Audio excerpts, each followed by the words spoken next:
Kekeliruan orang pada umumnya adalah mengira bangsa asli Palestina itu adalah Arab Muslim. Padahal faktanya bukan. Palestina berasal dari kata Filistin, dan berdasarkan keterangan yang saya dapat di Museum Filistin di sini, bangsa Palestina berasal dari Pulau Kreta di Kepulauan Yunani.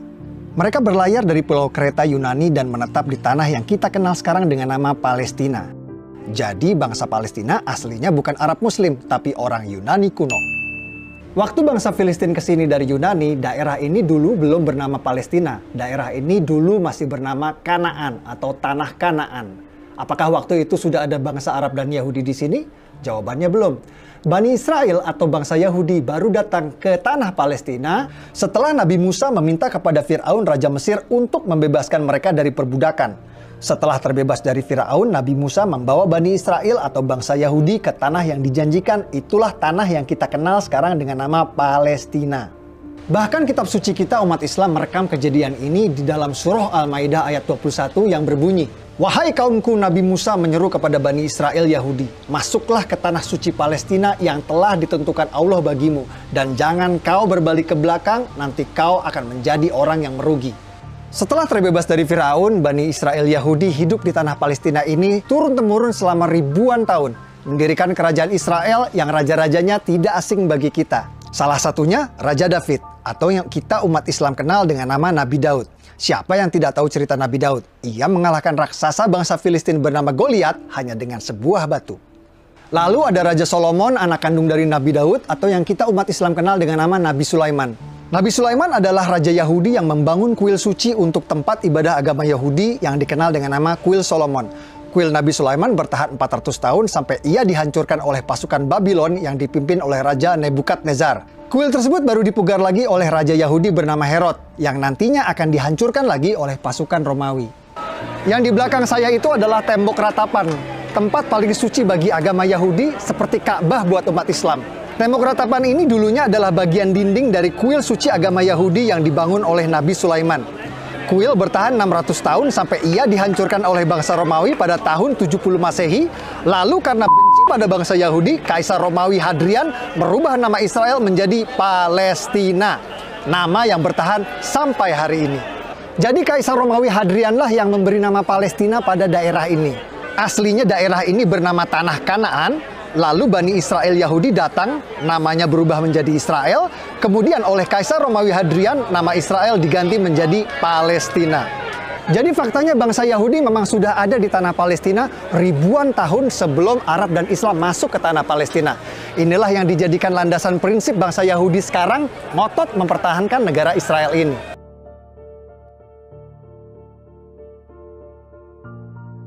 Lalu kapan Arab dan Islam masuk ke tanah Palestina? Arab dan Islam masuk ke Palestina saat Khalifah Umar menaklukkan Yerusalem Al-Quds pada tahun 638 Masehi. Tempat ini bernama Umar bin Khattab Square atau alun-alun Umar bin Khattab. Dinamakan untuk mengenang sang Khalifah Umar yang menaklukkan Yerusalem Al-Quds pada tahun 638 Masehi. Oh, sudah waktunya sholat. Yuk kita ke Aqsa.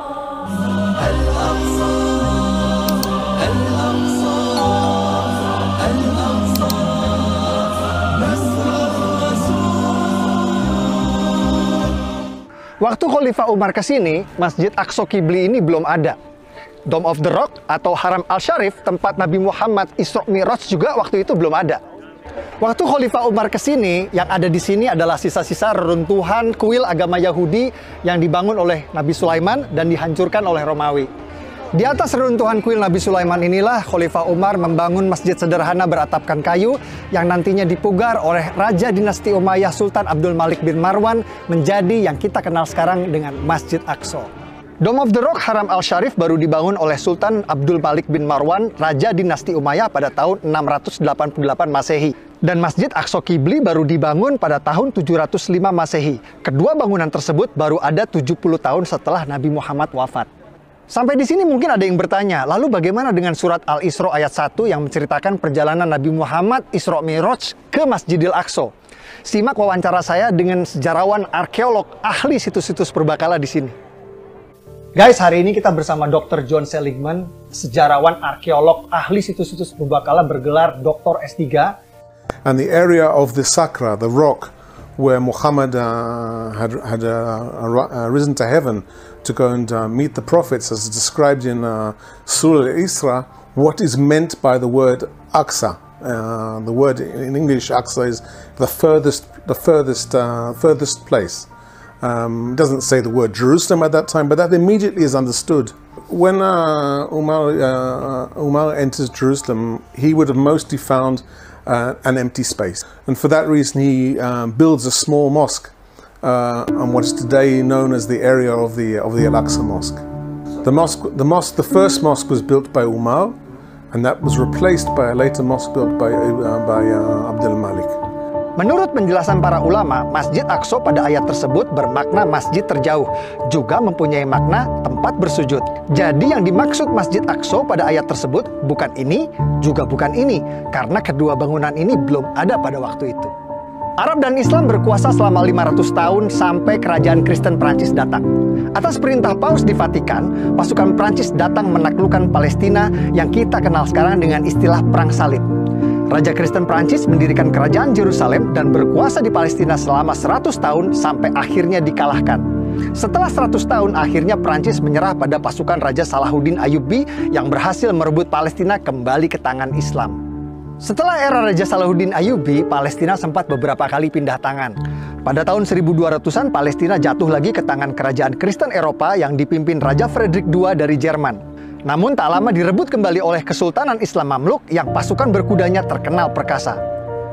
Sampai tiba pada era kejayaan Islam, lahirnya superpower pada waktu itu, yakni Kerajaan Ottoman Turki.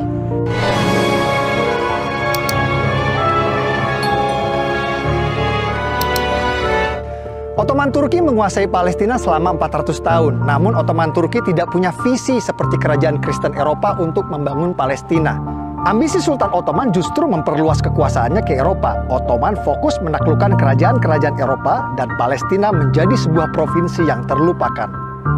Setelah 400 tahun terlupakan, Palestina lagi-lagi akan menjadi ajang perebutan berdarah yang akan berlangsung sampai hari ini. Semua berawal saat Perang Dunia Pertama terjadi.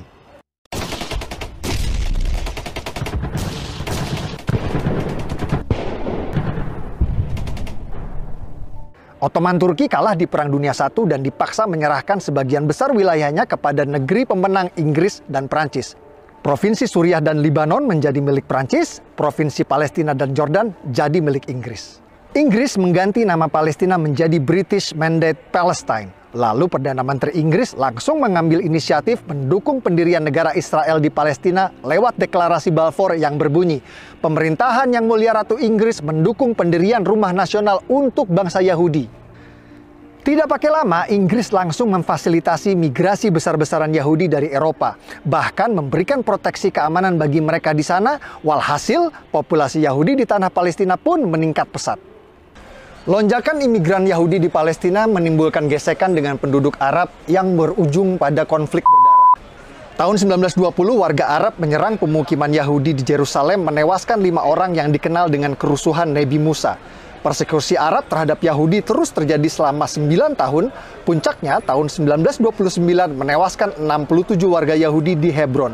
Ini headline koran Prancis yang memberitakan situasi pada waktu itu. Inilah cikal bakal konflik berdarah yang akan berlangsung 100 tahun sampai hari ini.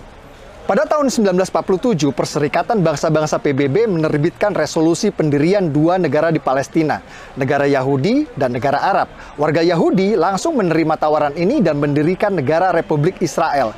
Tapi negara-negara Arab tetangga menolak pendirian 2 negara ini dan langsung memerangi Israel. Hasilnya, tepi barat dikuasai oleh Yordania dan Gaza dikuasai oleh Mesir. Jadi yang menggagalkan berdirinya negara Palestina itu bukan Israel, tapi Yordania yang menjajah tepi barat dan Mesir yang menjajah Gaza. Bahkan selama bertahun-tahun, Yordania dan Mesir menolak mengakui kedaulatan Palestina di tepi barat dan Gaza dan menganggap 2 daerah tersebut menjadi bagian dari negara mereka. Ini fakta.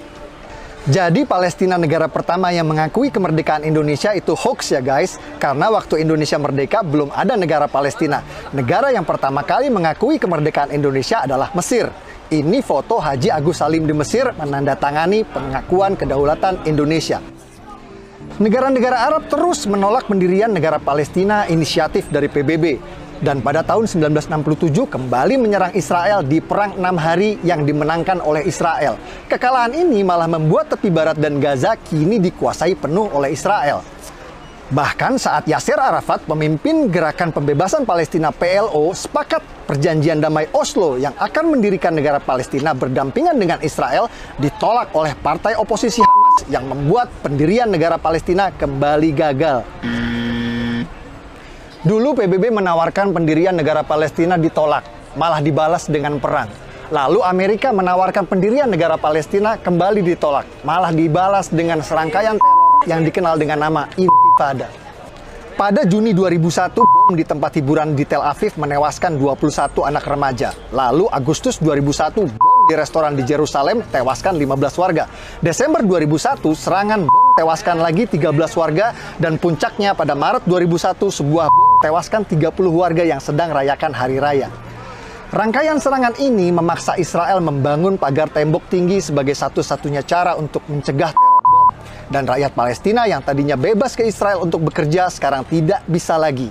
Jadi yang paling menderita dari teror Intifada ini adalah rakyat Palestina sendiri. Sepertinya perdamaian memang sulit tercapai di sini karena setiap ada upaya menuju perdamaian selalu ada pihak-pihak yang berusaha untuk menggagalkannya.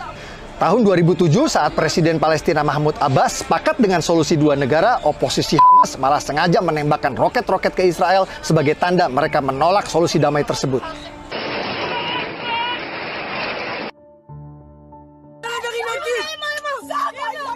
Yang banyak orang Indonesia tidak tahu, oposisi Hamas di sini itu seperti OPM di Indonesia. Mereka tidak mau mengakui pemerintahan sah Palestina dan ingin mendirikan negara sendiri di Gaza. Serangan-serangan roket Hamas ke Israel menyebabkan Gaza diblokade dan rakyat Gaza menderita. Simak apa kata warga Gaza soal Hamas.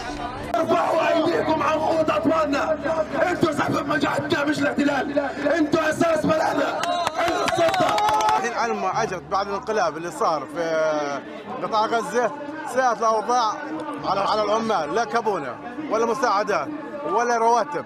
احنا بنطالب براتب شهر. حررناهم من اليهود لو جينا عيب يا اخي عيب اسمع عيب ورثنا لك اليهود اليهود سرقوا السود Yang bikin sulit damai di sini bukan Palestina radikal saja, tapi juga Yahudi radikal. Salah satu masalah besar yang ditimbulkan oleh Yahudi radikal adalah illegal settler atau pemukim ilegal di tepi barat West Bank yang merupakan wilayah Palestina. Illegal settler atau pemukim ilegal dari Israel sengaja melanggar perbatasan dan membuat pemukiman ilegal di tepi barat yang merupakan wilayah Palestina. PBB pun mengecam keras tindakan pelanggaran perbatasan ini dan menyebutnya sebagai tindakan ilegal yang merusak perdamaian. Pemerintah Israel berulang kali mengerahkan militer Israel IDF untuk menggusur para pemukim ilegal ini dari tanah Palestina. Namun mereka tetap kembali dan kembali lagi melanggar perbatasan, membuat perdamaian sulit tercapai. Fakta-fakta yang saya sajikan di video ini adalah hasil investigasi langsung di TKP. Banyak narasumber yang tidak mau tampil dalam video karena alasan keamanan. Saya berharap video ini bisa memberikan penjelasan, membantu menjelaskan bahwa apa yang terjadi di sini bukan seperti yang kita dengar selama ini. Yang katanya Yahudi menindas umat Islam Palestina lah. Gimana bisa menindas umat Islam sedangkan di militer Israel IDF aja ada 4.000 tentara Arab Muslim. Ini tentara Israel namanya Muhammad, difoto sehabis ngaji Al-Quran. Ini juga tentara Israel namanya Yahya Muhammad. Dia seorang Muslim dan bangga menjadi tentara Israel. Dan ini namanya Muhammad Kabiyah yang berhasil saya wawancara. Simak petikan wawancaranya. Seorang Arab Muslim yang menjadi tentara militer Israel. Assalamualaikum. Waalaikumsalam. Muhammad Kabiyah? Yeah. Alright. Are you Muslim? Alhamdulillah. And you're Arab too? Yeah. Yes. Okay, this is very strange. I really would like you to explain to the Indonesian viewers, why are you, as an Arab and a Muslim, join the Israeli army, the IDF? Isn't that like you are, battling against your Muslim brothers? No, I'm battling and fighting against the terror, and the terror no have brothers, and I'm Israeli. And it's not a religion war, it's a war between a country want to be and between two organizations that using the Islam name for their agenda. Fakta-fakta seperti ini tidak pernah diberitakan di tanah air karena fakta tidak laku dijual. Yang laku dijual adalah berita sensasional meskipun sering bertolak belakang dengan fakta di lapangan. Peduli Palestina dalam masalah kemanusiaan. Betul, saya setuju. Tapi jika Anda peduli tanpa tahu fakta, hanya akan membuat Anda mudah dibodohi oleh penipu maling donasi seperti ACT yang sering memutarbalikkan fakta agar uang keluar dari dompet Anda. Kalau menurut Anda video ini bermanfaat, please bantu klik like dan subscribe ya. Untuk membantu algoritma YouTube agar video ini bisa ditonton oleh lebih banyak orang. Lebih bagus lagi, share link video ini di grup WhatsApp Anda. Dengan saya Permadi, dari kota Purbakala Jerusalem Al-Quds. Assalamualaikum warahmatullahi wabarakatuh. By the way, kalau ada yang tanya apa kapasitas saya membahas sejarah, saya adalah seorang pemerhati sejarah yang sering diundang TV nasional.